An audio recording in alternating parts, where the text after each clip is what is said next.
The night of April 13th, 1973, started like every girl's prom night should. At the time, I was 17, a junior in high school, in a small town in Kansas. I had spent that entire afternoon in front of a mirror in my bedroom, getting ready. I was super nervous and excited. I wanted things to go well with my date, David. He showed up right on time, driving his dad's pickup, and politely introduced himself to my parents. He looked sharp in his rented tux. We then drove to the prom after promising my father that I'd be back by 10:30. Our prom was being held in our school's gymnasium. The place was decked out with paper stars hanging from the ceiling, a spinning disco ball, popular during that era, and a live band playing Elton John cover songs. Everyone was there, cheerleaders, football players, and even the misfits who sat in the back of the class. David and I danced to the first few songs, laughing together as he stepped on my toes. But the good times didn't last long. You see, David was normally a good guy when he was sober. But after he came back from hanging out with a couple of his buddies near the back, his eyes were already glassy. His breath was sharp with whatever had been in the flask they had snuck in. He pulled me toward one of the side hallways, saying that he wanted to talk. The hallway was dim, lined with folding chairs and extra decorations. He backed me against the wall, hands on my waist. "Come on, babe," he slurred, leaning in close. I pushed him away. "No, David, stop." When he didn't listen, I slapped him across the face, hard. His expression then twisted in anger. "I knew I was wasting my time with you. You can find your own fucking ride home." He then stormed off toward the parking lot. I stood there, shaking, tears welling up in my eyes. The music kept thumping through the walls like nothing had happened. I didn't want to go back out to the dance floor, looking like I had been crying. So I headed for the restroom. However, the main hallway ones were out of order. So instead of going to the ones attached directly to the gym, I went further down the hall, to the locker rooms. It was quiet back there. The music seemed to fade away the closer I got to the door. Once inside, the atmosphere was very tense. I could tell something was wrong. I then noticed something on the floor, near the bathroom stalls. Since it was dark, I couldn't tell what it was until I got closer. It was a trail of blood that began near one of the lockers leading to one of the bathroom stalls at the far end, like someone had been dragged across the floor. At first, I remember thinking that a girl student might be having some trouble with her lady parts. Hello? Is someone in there? Are you okay?" I was met with silence, but then the stall door began slowly creaking open.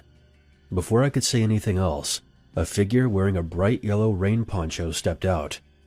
In his right hand, he held a long, serrated knife. Without a word, the assailant charged at me. I bolted, running toward the exit. I felt the blade cut my left arm, but I didn't stop as I shoved through the door, screaming as I burst back onto the dance floor, clutching my bleeding arm. Everyone was staring at me. I spotted our principal near the chaperone table and pushed through the crowd to get to him. "Help! There's someone in the locker room. He attacked me." The rest of that night is a bit of a blur for me. The loss of blood and the shock caused me to pass out. I remember waking up later in a hospital room next to my mother. From talking with some of my friends, after I passed out, the band stopped playing, and the principal grabbed the microphone, asking for someone to call the police and for all the students to exit the gym in an orderly fashion. The police arrived a short time later. They searched the entire building, locker rooms, showers, hallways, even the parking lot. But the man in the poncho was gone. No body, no knife, just a trail of blood pooling in the bathroom stall. By morning, the news hit. A senior girl named Melissa was missing.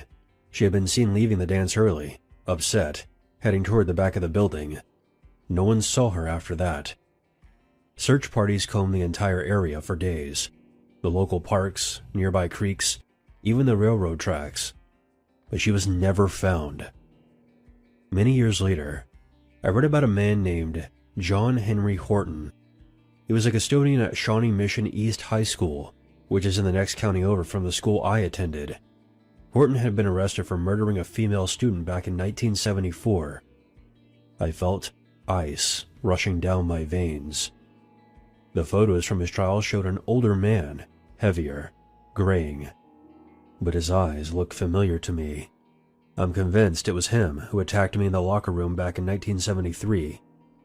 The police have never connected it officially, and I feel horrible that I can't even remember the missing girl's last name. But as far as I'm aware, she was never found, and John Henry Horton was only ever convicted for murdering 13-year-old Elizabeth Wilson. September 11th, 2001 is a day that went down in history for not only America, but for the entire world. Even here in Canada, we felt the impact of that event. But personally, that day stands out for an entirely different reason. At the time I was 12 years old, living in the Alberta countryside, where the biggest excitement was spotting a moose on the back roads. I'd woken up that day and decided that I didn't want to go to school, so I put on a severe cough and rubbed my eyes extra hard to make them look puffy. Then I told my mom I was feeling sick. She bought it, probably because Dad was out of town, and she had her hands full at the pharmacy she was working at. I stayed in bed until I heard her car leaving the driveway. As soon as she was gone, I slipped on my boots and jacket, then snuck out the back door. The woods behind our neighborhood stretched on for miles. I've explored them hundreds of times before, building forts and pretending I was the Canadian Indiana Jones, eh? That morning, I figured I'd hike up the old creek bed, maybe skip some rocks. I must have wandered further than usual, following a deer trail that twisted deeper into the thicket. The trees got denser, blocking out the sun. Everything became quiet. Too quiet. No birds chirping, no squirrels rustling. That's when I saw them. A series of tents. Not the colorful camping ones you would see at the park. These were big, white, industrial-looking, like the ones you see in disaster movies. They were clustered together in a clearing, maybe a dozen of them, with thick plastic sheeting and metal frames, hoses snaked between them, connected to generators humming low. It looked like a makeshift quarantine site. Curious, I crept closer, heart pounding like a drum inside my chest. There were these crates stacked outside one tent, labeled with words that I didn't understand. A weird smell hung in the air, like bleach mixed with something rotten. I peeked around the tree, and that's when I saw them. Two men in full hazmat suits, the kind with hoods and masks.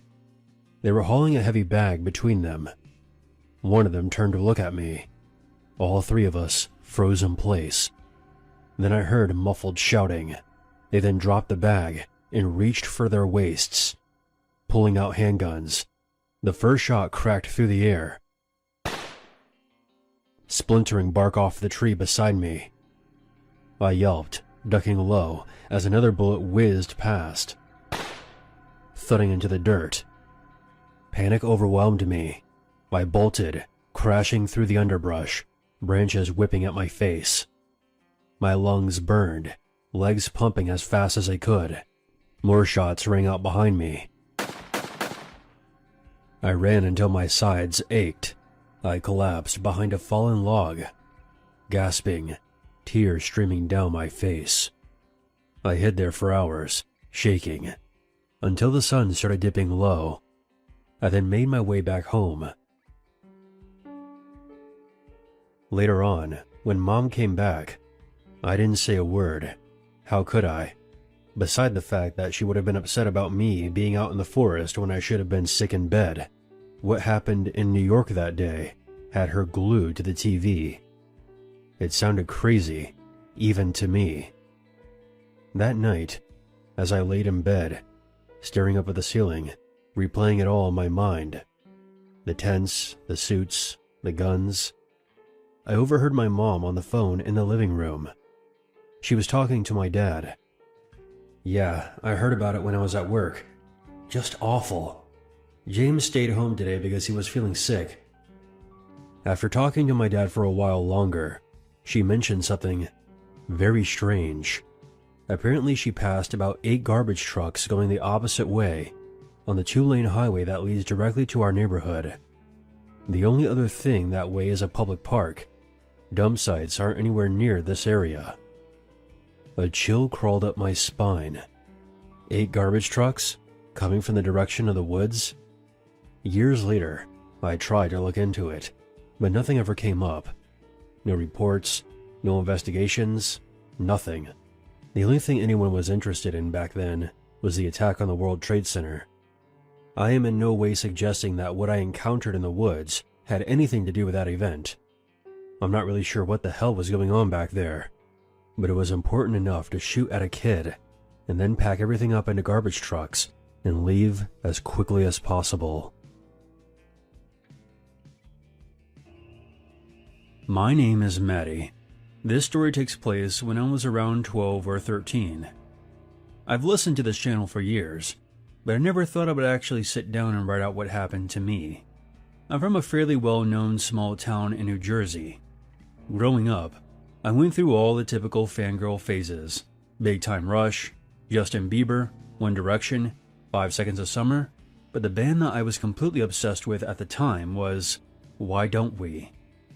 My mom has always been the super involved type. She tends to get into whatever I'm into, so she started listening to their music as well. As a surprise, my mom and dad saved up and bought tickets to see the group perform at the Radio City Music Hall in New York City. I was ecstatic. I picked out my outfit, which was a band t-shirt with pink denim shorts. I could barely contain myself.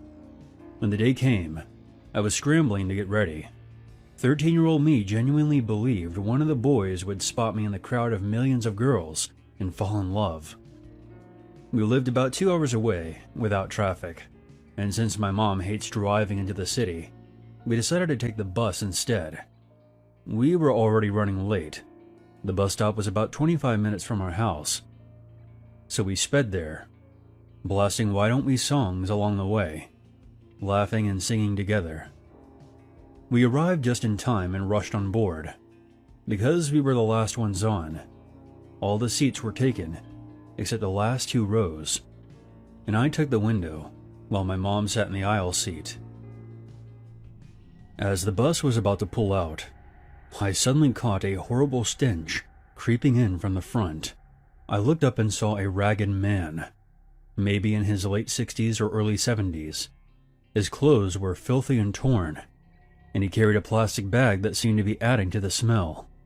He looked homeless, and when he smiled, I saw his teeth, yellow, broken, and rotting. Since the bus was full, the only available seat left was directly behind my mom and I. As he walked down the aisle, his eyes scanned the passengers, then locked on me. Now, I've always been a true crime junkie, even as a kid, so the second he stepped on the bus, I was on high alert. I noticed where he sat, right behind me, and I couldn't help but glance back at him. He must have noticed, because our eyes met. Something in his expression changed. He then leaned toward my mom's ear. "Your daughter is so beautiful. I'm going to marry her when we get off this bus," he whispered. My stomach turned. I felt his hand gripping the seat behind me, his fingers tightening until the metal creaked. I only had one earbud in, but I heard every word. My mom froze. What could she even do? She's only 4'11". We exchanged a quick glance, and she shook her head, silently telling me not to react. We whispered about how creepy it was, and decided just to ignore him. She asked for one of my AirPods to tune out his disgusting comments. For a while, he just muttered to himself, and we tried to push it out of our minds, focusing on the excitement of the concert. Halfway through the ride, my mom pulled out her phone to take selfies of us. She literally takes pictures of everything. She's the kind of person that would take pictures of a rock. But as she held the phone up, I noticed something at the top of the screen. The man had leaned forward, practically pressing his face between our seats to get in the picture. I panicked and tried to whisper a warning, but before I could, my mom saw him on the screen and yelped. She shot up from her seat. The man just sat there, laughing this awful, manic laugh.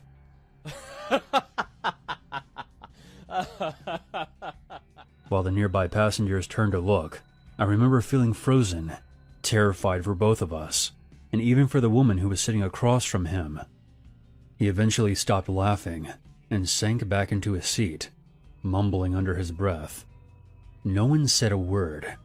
They never do. And my mom and I just sat there, tense and silent. I texted her instead of speaking, telling her how scared I was, and she replied telling me to stay calm and just ignore him for a while longer.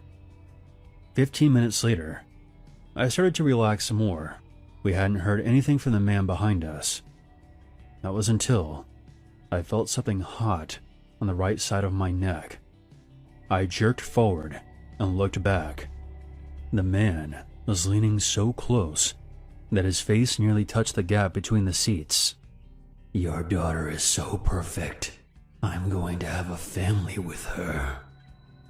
My mom spun around and stood up, her voice shaking, but was loud enough for the whole bus to hear.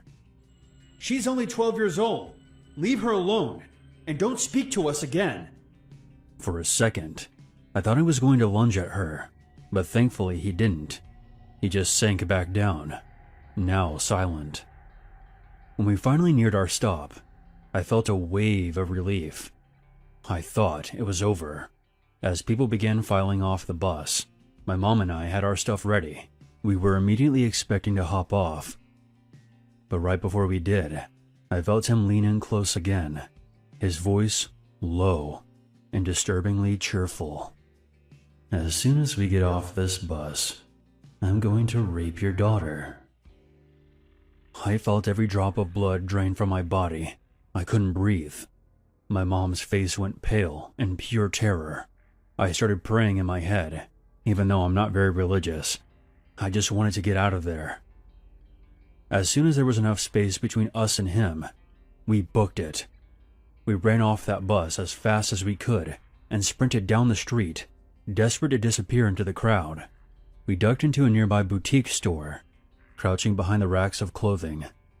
Through the glass, we saw him limping down the sidewalk, peering into the windows, searching for us. When he looked into our store, I held my breath, but thank God he didn't spot us. We waited another 15 minutes before slipping out and finding a security guard who walked us the rest of the way. The rest of that night went by without seeing him again, but the fear has stayed with me ever since. To any young girls hearing this, please be aware of your surroundings. I used to listen to scary stories thinking, that could never happen to me, but it did. It can happen to anyone. I've been a long-time listener and a huge fan of your channel. I wanted to share a true story from my junior year of college during the COVID-19 lockdowns when campuses were letting only a handful of students back in. But since I was an RA, I was chosen to return. The campus was mostly desolate, but I didn't mind it. My school owns a stretch of forest where the trails began on private property, but eventually fed into public pathways. To avoid feeling trapped in my dorm, I would go for long walks there. It was winter, and the trails were frozen. A river ran alongside the walking trail, its surface sealed over with ice. The trails were typically empty, and I would usually have my headphones in, music blasting. But I still tried to stay aware of my surroundings. After all, I'm an avid horror story listener. I don't know exactly how long the trail is, but toward the end, there's a bench. During the springtime, students would gather there to swim. For me, the bench served more as a landmark. It meant that the trail was about to get more narrow and elevated. with the river running stronger beside it. Even during winter, you could still see the water moving beneath a thin layer of ice. The trail eventually ended in a parking lot, and as I got closer, I saw someone. At first, there was nothing unusual about him. He looked to be normal, maybe late 30s, early 40s, white, with a beanie, denim jeans, and a light-colored jacket on. Nothing about his appearance screamed dangerous in the moment, but the second I saw him, my stomach tightened. Something in me just reacted out of pure instinct.